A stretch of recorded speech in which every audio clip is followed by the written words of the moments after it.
Clementine by Finlay, Jasmine, Charlie and Lelaine.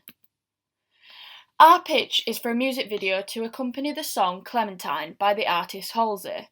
The song is very dreamlike and very surreal. It has an almost lulling clockwork beat and feels wistful and childlike. Its main themes come from the idea of connection, of trying to balance the desire for independence with the need for human contact, and also what kind of contact you want and whether you want relationships or just to get validation from those around you.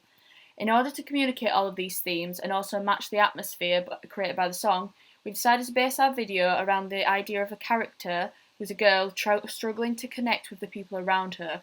Alone in her bedroom, she sends out messages and calls to her friends but receives no response. She therefore turns to music as a form of escape, turning out the lights, and we enter her imagination, where she's performing the song to a large screaming crowd. However, she realises that instead of distracting from her loneliness, it only makes it worse. The crowd disappears, her imagination fades, and she finds herself back in her room. She doesn't know what else to do, but then her phone lights up and one of her friends replies.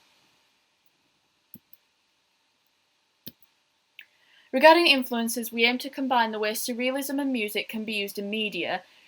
Scenes in which a character performs a musical number to the apparent unawareness of others around them externalises the fantasy many of us have of breaking out into song and dance. For example, in the show Broad City, the two protagonists' happiness spills out into them performing a surrealist rendition of Drake's Started from the Bottom.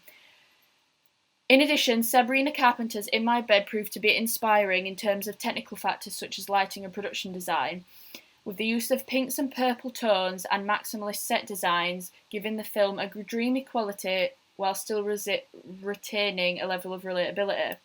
The video has two locations, the girls' bedroom and a performance venue. There will be two lighting setups for the girls' bedroom, with the main light on and curtains open for when she's reaching out to her friends, and lit by dim fairy lights and lamps, with the curtains closed for when the girl is imagining her performance. The performance venue itself will be lit professionally with multicoloured lighting to capture the visuals of a large-scale concert, whilst also incorporating stock footage of concert crowds, which will be obvious from the start that they are not authentic, highlighting how the girl's imagined crowds do nothing to combat her loneliness, and later on in the video we'll see that her imagined concert venue is in fact empty.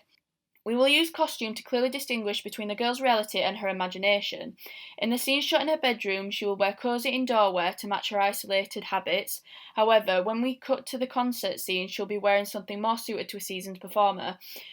This distinction will be highlighted using match cuts. The majority of the video will be spent match cutting between the girl singing along to the song in her bedroom and performing in it to the crowd in the performance venue. However, the narrative timeline of the video will be fleshed out in the gaps in the lyrics. We begin by seeing shots portraying the girl's loneliness, isolated in her bedroom, and then periodically cut back to her attempting to reach out to her friends via text and calls, but failing. These sections will make use of a tripod-mounted camera to provide a static feel to the girl's ordinary life. The performance sections of the video will be primarily shot on a gimbal to imitate a more traditionally stylized music video which contains narrative progression. Initially, she imagines she's performing to a large crowd, which later disappears as she realizes that her fantasy of mass admiration is not replacing the actual human contact that she needs. Her imagined concert venue becomes empty and she finds herself back in her bedroom alone. This tragic ending is avoided, however, when her phone lights up and one of her friends has replied.